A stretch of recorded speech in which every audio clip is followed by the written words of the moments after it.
রাজশাহী বিশ্ববিদ্যালয় থেকে যুক্ত হয়েছেন সহকর্মী আহসান হাবিব অপু।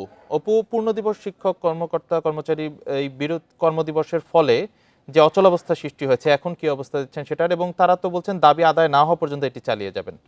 তো সেক্ষেত্রে আসলে কি পরিস্থিতি হতে যাচ্ছে, কোনো আলোচনা হবে কিনা প্রশাসনের সাথে, একটু বিস্তারিত জানাবেন এ বিষয়ে।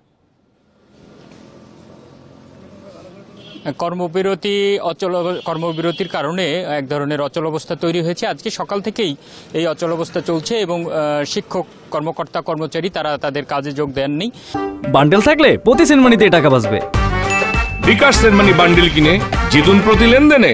বেশিরভাগ বিভাগেই পরীক্ষা বা ক্লাস হয় নাই। দুই একটি জায়গায় আমরা এরকম তথ্য পেয়েছি যে সকালের দিকে ক্লাস হয়েছে, তবে কর্মকর্তা কর্মচারী যারা তারা তাদের কাজে যোগ দেননি এবং বাইরে সময় কাটিয়ে মূলত আজকের দিনটা পার করেছেন। আর এই অবস্থার যেটা দেখছি সকাল থেকেই একেবারেই বিশ্ববিদ্যালয়ে যেহেতু কোনো কাজকর্মই নাই এবং ক্লাস হবে কিনা সেটা নিয়ে যেহেতু সংশয় ছিল, সেই কারণে আমরা দেখেছি যে শিক্ষার্থীদের উপস্থিতি আজকে অনেক কম। অল্প সংখ্যক কিছু ছাত্রছাত্রী এসেছিল আর তেমন কিছু শিক্ষার্থীদের মূলত দেখা যায়নি। এই সময়টাতেও অন্যান্য দিন শিক্ষার্থীদের উপস্থিতি আমরা দেখতে পাই এবং গত কয়েকদিন ধরে যেটা দেখছি যে রাষ্ট্র নির্বাচনকে ঘিরে যেই উপস্থিতি আমরা দেখতে পাই সেটি কিন্তু আজকে একেবারেই কম। অল্প কয়েকজন মূলত প্রার্থী ভোটের জন্য মাঠে নেমেছে, প্রচারণা চালিয়েছে। বেশিরভাগই প্রচারণাও চালায়নি, কারণ তাদের মধ্যে এক ধরনের সংশয় তৈরি হয়েছে যে নির্বাচনটি ঠিক সময়ে হবে কিনা।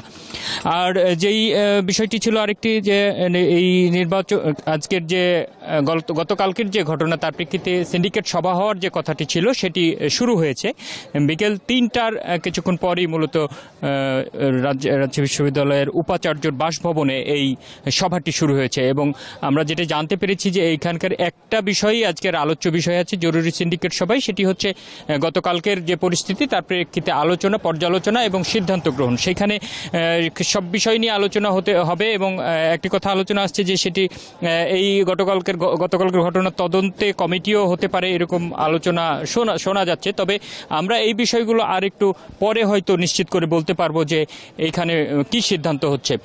তবে আরেকটি জিনিস হচ্ছে যে আজকে সারাদিনই যে বিষয়টি খুব বেশি আলোচিত হয়েছে সেটি হচ্ছে রাষ্ট্র নির্বাচন যেহেতু 25 তারিখে এই নির্বাচনটি করা সম্ভব হবে কিনা।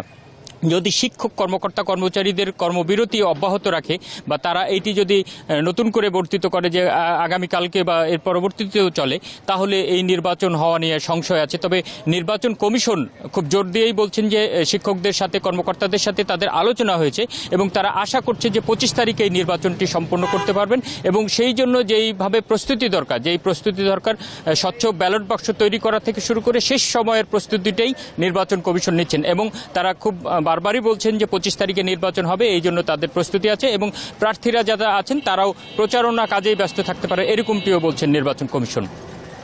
শিক্ষকদের কর্মবিরতি এবং রাষ্ট্র নির্বাচন নিয়ে জানাচ্ছিলেন রাজশাহী বিশ্ববিদ্যালয় থেকে সহকর্মী আহসান হাবিব অপু।